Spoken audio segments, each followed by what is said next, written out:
Usually when we talk about a medical diagnosis, there's this expectation of absolute precision. Right, like a broken bone or something. Exactly. You break your arm, the x-ray shows that jagged white line, the doctor points to it, and that's it. Broken or not broken. Yeah, it's very black and white. Right. You put a cast on it, wait 6 weeks, and the body heals.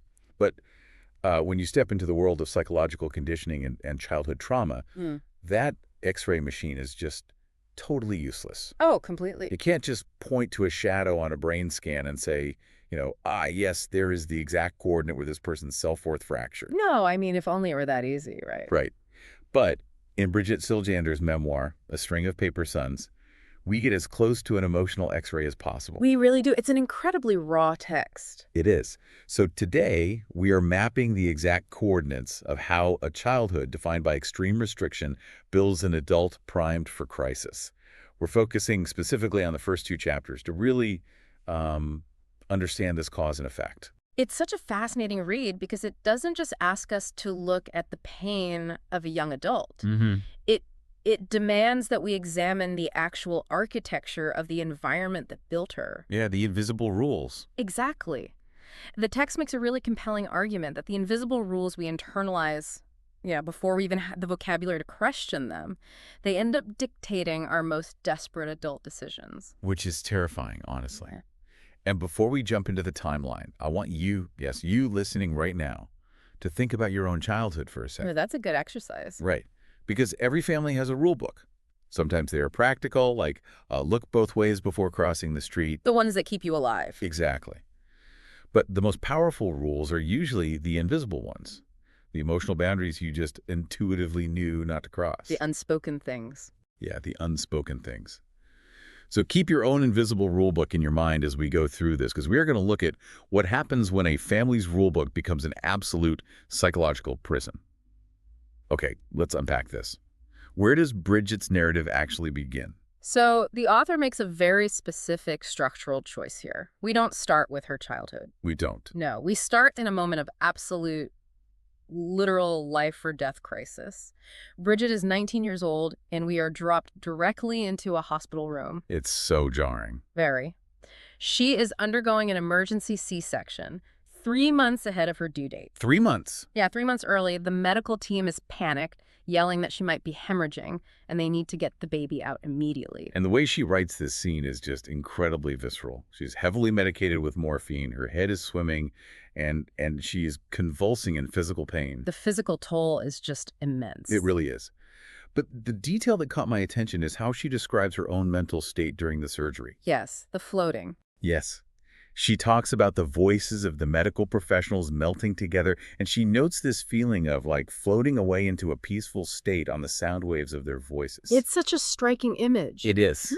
She looks at her panicked mother, and her roommate, Jessica, who was there with her, tells them she will be fine, but she describes herself as literally flying away from them. And that sensation of floating or flying away is a textbook description of dissociation.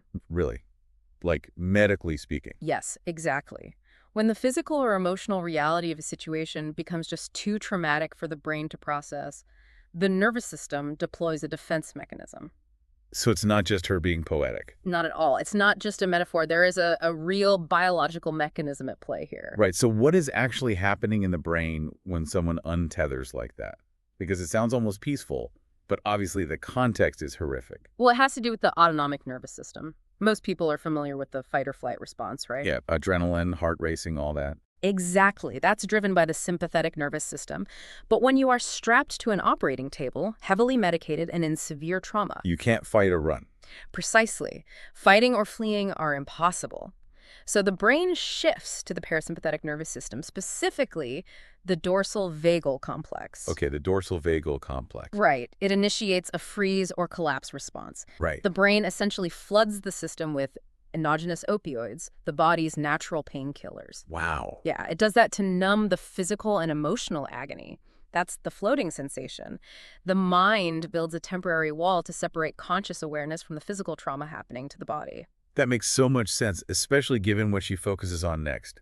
Because once she is somewhat stabilized, her internal monologue isn't about her own survival at all. Not even a little bit. It is entirely obsessively focused on the baby. Yeah. She says, I think the quote is, I had to live and protect her from what had happened to me already. This fresh life was my purpose. Yeah. She views this premature baby as a sort of reset button for her entire existence. And what's fascinating here is that the concept of the baby as a reset button is really the psychological anchor of this first chapter. Right. Bridget is hoping that becoming a mother will retroactively erase her own past.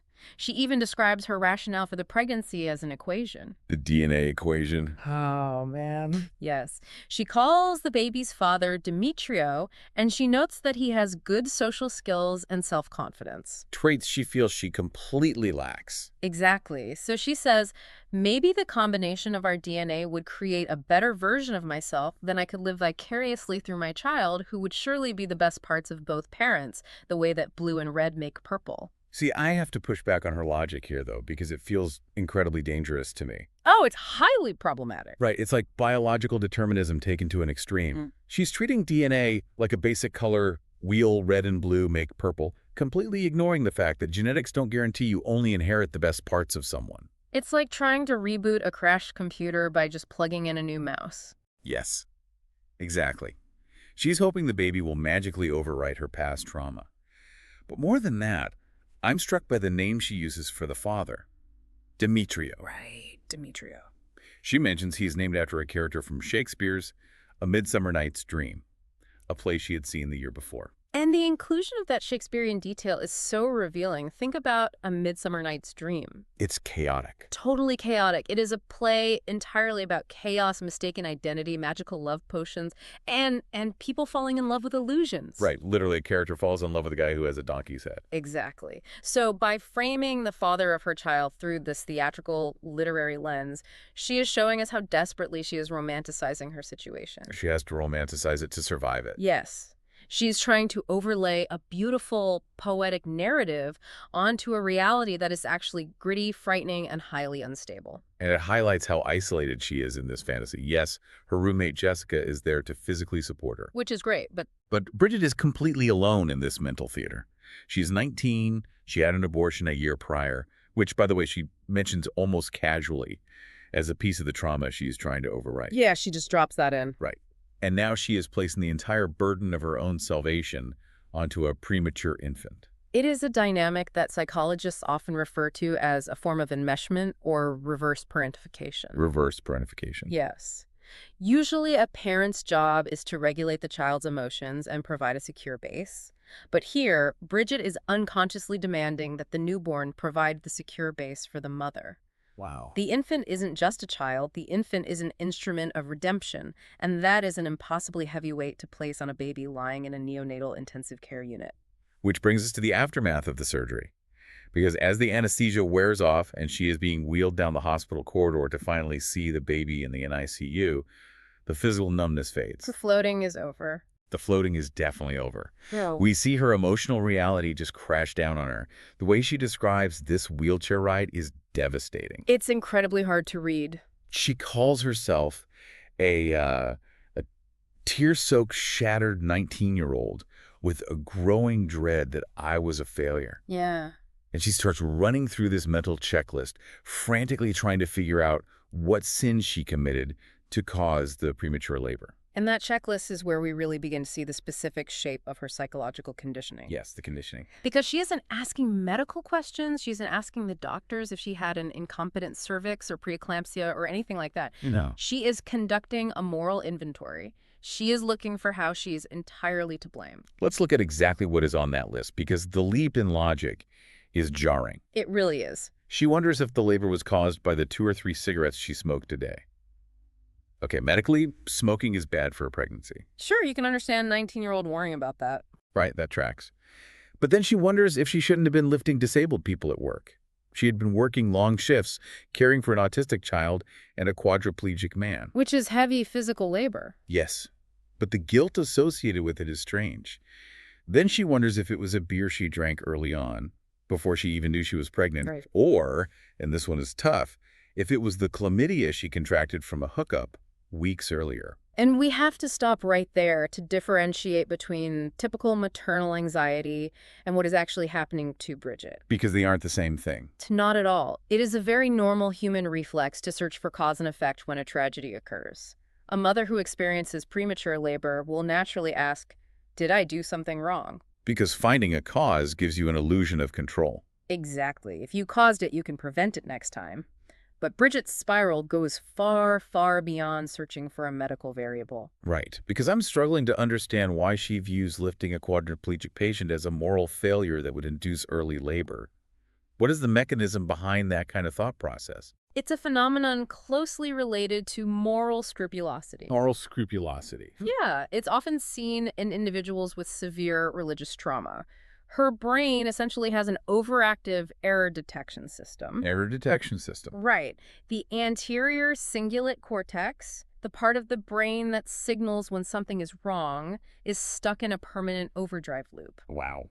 Because she has been conditioned to believe that she is inherently flawed, she doesn't view the premature labor as a biological misfire. She views it as a direct cosmic punishment. A punishment. Yes. Her brain is desperately scanning her recent history for any action, even an act of service like caring for a disabled person, that could be interpreted as a violation of some invisible rule. Just to justify the punishment she is currently experiencing. Exactly. She has to find a reason why she deserves it. And the final item on her mental checklist confirms exactly what you're saying. She finally asks herself, or was it just that I wasn't supposed to be pregnant so young? There it is. She literally believes the universe or God physically rejected the pregnancy because she lacked the moral standing to be a mother. It is a complete external locus of control, but with an internal locus of blame. That is a brilliant way to phrase it. She believes external forces are punishing her, but she is entirely responsible for deserving it. Perfectly stated. Hmm? And yet, watch how she behaves when she actually reaches the NICU. We see a profound shift. A huge shift. Before she is allowed to see the baby, the receptionist instructs her on the hygiene procedures. She has to wash her hands and arms up to the elbows for 3 full minutes at these large knee-operated sinks. And 3 minutes is a very long time to stand at a sink when you've just had major abdominal surgery. Yeah, but the way the text frames this moment, it doesn't feel like a medical requirement. It feels like a ritual. It functions entirely as a purification ritual.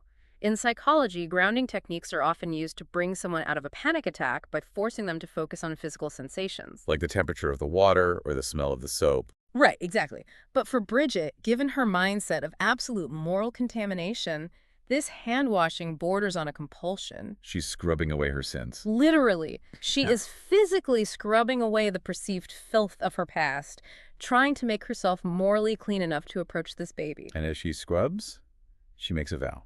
She promises that this baby is going to have the best mama champion on her side always, and that she will not let her down. She's so determined. She really is. She walks into the NICU, which she describes with all these humming machines and incubators, and finds the plastic box labeled Baby Girl Siljander. And the baby is in rough shape. Very jaundiced, connected to life support, incredibly fragile. Bridget whispers through the plastic, "I am your mother, little girl." And then she says, "I promised she would have everything I didn't. Freedom and the potential to be what you wanted to be." Everything I didn't, freedom. Yeah. That is the thesis statement of her entire maternal ambition. She explicitly states she wants to raise the child to grow in self-love instead of self-loathing. Because she has zero self-love. None. She is looking at that incubator and trying to manifest a childhood she was completely denied. And she cements this intention with the name she chooses for the baby. She names her Immani, which means faith. Think about the etymology and the psychological weight of that choice. It's heavy. It is. Faith usually implies a trust in a higher power or a religious doctrine.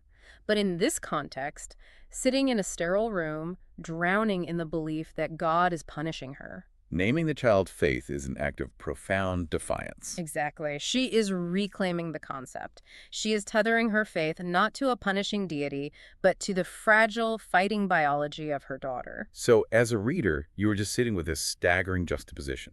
You have a 19-year-old girl who is fiercely, beautifully protective of her daughter, yet harbors an apocalyptic level of self-blame for everyday human flaws. It's hard to reconcile. It really is. The immediate question is, how does a brain get wired to default to, "I am a cosmic failure"? And to answer that, the memoir shifts gears entirely. Yes, we leave the hospital in Chapter 1, and in Chapter 2 we rewind 14 years to see the environment that originally programmed her.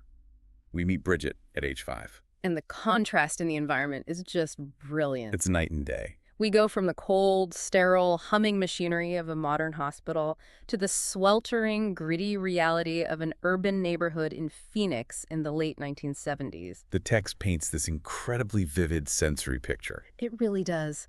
The street outside is iridescent from the desert heat waves. The grass in the yard is parched, brown, and filled with pickers that stick to the kids' bare feet. I can feel those pickers just thinking about it. Same. And there's a thirsty palm tree that doesn't move because there is no breeze. It's a very specific type of Americana. They live near a cross-cut canal near Griffith Elementary School, Pierce Park, 7-Eleven. The neighborhood is alive and chaotic. Very chaotic. She describes the neighbors, right? An older hoopla woman, a family with rowdy visitors, and a guy who's always drunk, yelling for his dog, Bulgarian. Yeah, it's loud, it's messy, it's out of their control. Yeah. But then she describes the inside of her own house, and the tone completely shifts. Right. She describes her one-level, three-bedroom home as feeling warm and happy like a chocolate chip cookie right out of the oven. A chocolate chip cookie. Yeah. We get all these era-specific details. Dark brown, wood-paneled walls, multi-tonal brown shag carpet, speckled vinyl kitchen flooring, a yellow bathtub with busy floral wallpaper. The classic 70s aesthetic. Totally. To a 5-year-old, the inside of the house feels safe and insulated. Here's where it gets really interesting, though, because the text makes it clear that this insulation is actually a form of quarantine. A quarantine. That's a good word for it. Yeah, environmental psychology looks closely at how physical spaces dictate our mental boundaries. She specifically notes that at the edge of the backyard, there is a cement brick fence with a heavy, dark wooden gate. The gate. The gate. And this gate is always locked to keep the children from falling into the nearby crosscut canal. Which, makes sense. On the surface, a locked gate near a body of water is just basic responsible parenting. You want to keep your toddlers alive. Yeah. But how does this text frame that physical boundary?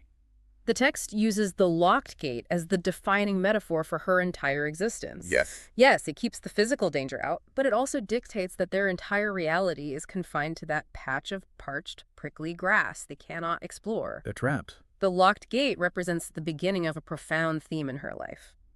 Safety is only achieved through absolute restriction. It is a cocoon, but a cocoon is just a soft cage. And look at what is happening inside that cocoon. When we first see 5-year-old Bridget in this house, she isn't playing with toys or running around. No. She is sitting in her mother's child-sized rocking chair, holding her sleeping baby brother Ryan.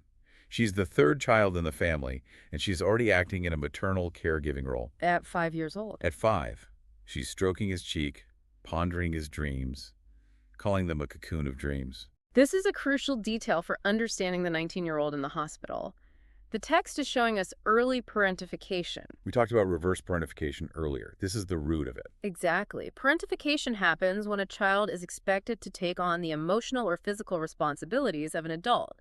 At 5 years old, her brain is already being wired to associate her value and her daily function with caregiving. And she admits the toll it takes. She says she loves her siblings, but she dreams of uninterrupted playtime. Just wanting to be a kid. Yeah. She yearns to read books without distraction, to have friendships, to get more attention from her parents. You can draw a straight, unbroken line from this exhausted 5-year-old yearning for a life of her own to the traumatized 19-year-old trying to birth a reset button. Exactly. When a child's natural developmental drive for autonomy and play is constantly interrupted by caregiving duties, it stunts their ability to form a self-identity independent of serving others. It's tragic. It is. But the physical walls of the house and the caregiving duties are just the baseline. The true architecture of Bridget's psychological prison is constructed out of invisible religious rules. Let's get into the rulebook, because this is where the narrative shifts from a story about a strict family into a case study of a high-control group. A cult-like environment, essentially. Right. Her family belongs to the Laestadian Lutheran Church, and the level of behavioral micromanagement here is staggering. Let's look at the list of prohibitions she outlines. It's a long list. It really is. No drinking, no dancing, no movies, no television, no friends outside the church, no makeup, no earrings, no listening to anything other than church music or classical music, no organized sports, no extracurricular activities whatsoever. When sociologists study high-control environments, often utilizing frameworks like the BITE model, which stands for Behavior, Information, Thought, and Emotional Control, they look for exactly this kind of totalizing restriction. The BITE model. Right. The church is enforcing complete behavioral and informational control. By cutting off television, movies, and extracurricular activities, you sever the child's connection to any outside narrative. So they have nothing to compare their life to. Exactly. You ensure that the only mirror the child has to reflect their identity is the doctrine of the congregation. It creates a closed-loop system of reality. But here is where my brain completely short-circuited while reading. Because if you picture a religious group this strict, you picture plain clothes, maybe bonnets, absolute austerity. Little House on the Prairie vibes. Yes. But the author describes her parents' appearances, and it is a massive, mind-bending paradox. So weird. It is. She says her mother is thin, wears perfume, and has a feathered hairstyle exactly like Farrah Fawcett. Her father has shaggy, dark brown hair, styled exactly like the Beatles. They look like trendy pop culture icons from the 1970s. And the author explicitly notes that this was actually a trendy aesthetic for the congregants of their church. But Yeah, a church that simultaneously preached against following the latest worldly styles. hold on, how does that work? If they are so strictly isolated from the outside world, why are they mimicking the biggest secular sex symbols of the decade? That feels completely contradictory to the point of a high control group. If we connect this to the bigger picture, it is entirely contradictory. And that contradiction is exactly what makes the environment so psychologically damaging for a child. Because it doesn't make sense. Right. It introduces massive cognitive dissonance. Cognitive dissonance is the mental discomfort experienced by someone holding two or more contradictory beliefs or values. Okay. The adults are actively partaking in the aesthetics of the secular, rebellious pop culture, while simultaneously enforcing medieval levels of behavioral restriction on the children. It's just wild. And it gets even worse when you look at the one vice the church actually permits. Oh, the smoking. Smoking. Smoking is the only worldly pleasure allowed. Bridget describes her mom smoking cigarettes like a fashion model, and her dad smoking like a rock star. Inside the house, around the kids. Yes. There are ashtrays all over the house. When other church members come over on Sundays, they bring out the extra ashtray. I just can't get over the hypocrisy. You ban a kid from playing organized sports, supposedly to protect their soul from the secular world, but the parents are chain smoking like Keith Richards in the living room. How does a child process that lack of logic? They don't process it logically because it defies logic. And that is the insidious mechanism of arbitrary rulemaking. Arbitrary rules. Yes. When a child is developing their prefrontal cortex, they are looking for logical consistency to understand morality. If a rule makes sense, like, don't touch the stove because it will burn you, the child internalizes a logical cause and effect. Right. Action, consequence. But when the rules are arbitrary, sports are a sin, but chain smoking is fine, the child learns something terrifying. They cannot trust their own intuition or logic to keep them safe. They can't assess the real-world impact of an action to determine if it's right or wrong. Exactly. The line between a sin that damns your soul and a completely acceptable behavior isn't based on harm or morality. It's based entirely on the unpredictable whims of the authority figures. That sounds exhausting. It creates a psychological state called learned helplessness. The child realizes the rules to the game are constantly changing, and they have no way to win based on their own reasoning. As a result, they develop chronic, vibrating anxiety. Vibrating anxiety. Yeah, they are constantly scanning for invisible landmines because the definitions of good and bad are entirely unstable. And we see that vibrating anxiety perfectly captured in how 5-year-old Bridget views God. Having established this bizarre, hypocritical rulebook, the text zooms in on Bridget's internal monologue. Her theology at age 5. Right. And the God she imagines is not a benevolent creator. She imagines God up in heaven, perpetually angry, just waiting to catch her messing up. The text frames her theology as essentially punitive. At 5 years old, she has already internalized the belief that she is inherently bad, and worse, that she is incapable of being good enough. She talks about struggling with temptations. And we have to clarify what a temptation is to this 5-year-old, because she isn't tempted to steal or hit her brother. No. She says she's having a temptation because she is wondering what it is like to wear nail polish. Nail polish. Just wanting to see what pink fingernails look like is categorized in her brain as a sin. Or wanting to talk to a friend outside the church too much. She believes that God is ready to condemn her to eternal damnation over nail polish and a neighborhood conversation. This raises an important question, though. Let's talk about the neurobiology of that kind of fear. Yeah, what does that do to a kid's brain? When a child's foundational belief is that the ultimate authority in the universe despises her natural curiosity and is actively seeking a reason to torture her for eternity, Her brain is steeped in cortisol. The stress hormone. Right. The amygdala, the brain's threat detection center, becomes hyper-enlarged and hyper-reactive. Psychologists often compare the symptoms of religious trauma syndrome, or RTS, to complex PTSD. The complex PTSD, that's serious. Very. The trauma isn't a single event, it is the chronic daily atmosphere of impending doom. So her brain is essentially treating a bottle of nail polish with the same threat level response as a physical predator. Exactly. It's micro-policing her own thoughts.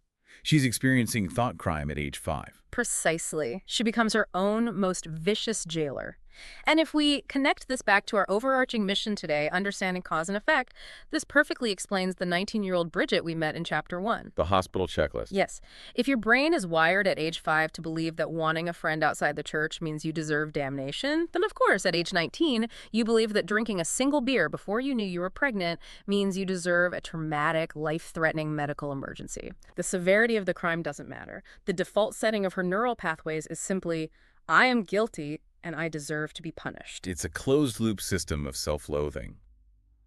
The theology she was raised in didn't give her the tools to process human error or medical anomalies or just the random chaos of biology. It gave her one tool. Blame. Yes. And because she is physically and emotionally trapped behind that locked wooden gate, she has nowhere to direct that blame but entirely inward.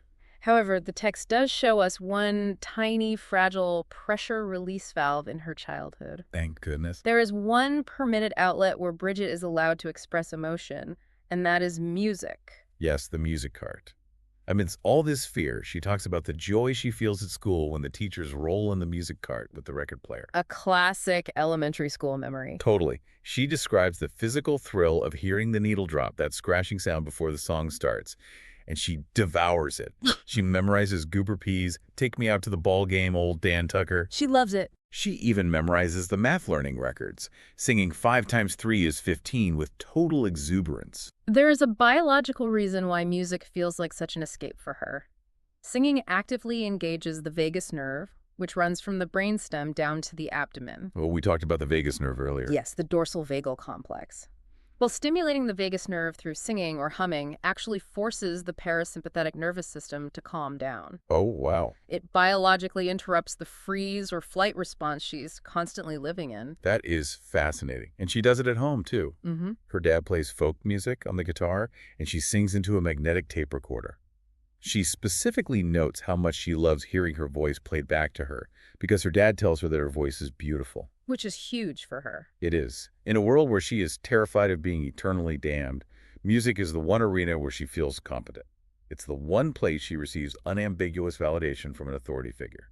But the tragedy of the text is that even this biological and emotional regulation becomes co-opted by her trauma. Her joy isn't allowed to just be joy. Right? Because she admits what she is thinking about while she sings. She is singing these fun, silly school songs, but in her head she thinks, maybe if I just sing more and more, I'll be saved, and he won't condemn my friends either. It becomes a transactional bargaining tool. Which is heartbreaking. I mean, so what does this all mean? I have to ask you, listening, is music a true escape for Bridget here?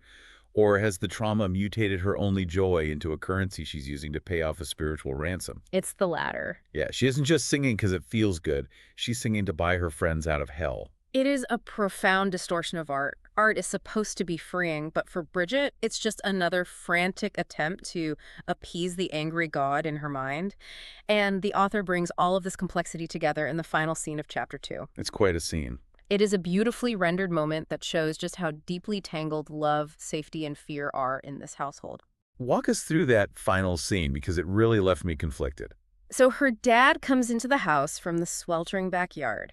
He has just finished assembling a swing set for the kids. Doing typical dad stuff. Right. He comes in with a kind smile, trades Bridget a microphone for baby Ryan, and puts the baby in a car seat next to her. He picks up his guitar and asks, "Are you ready to sing, little Bridgie?"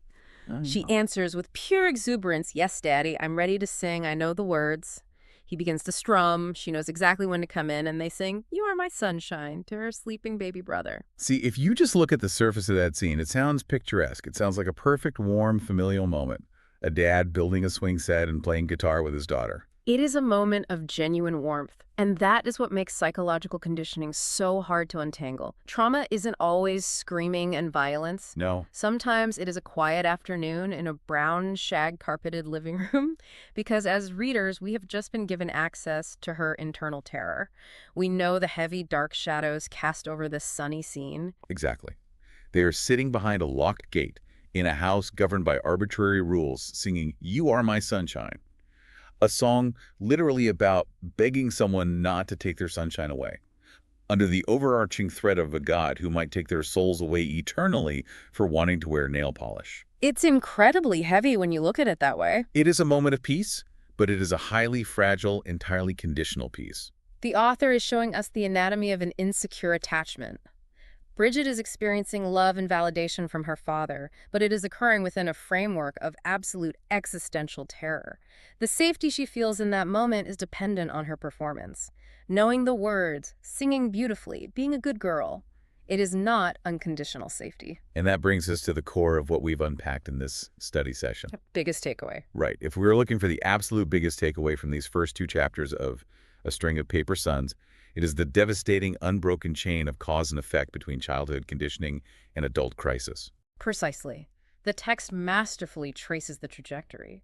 We see a 5-year-old whose prefrontal cortex is being wired to believe she is damned for having normal human curiosity.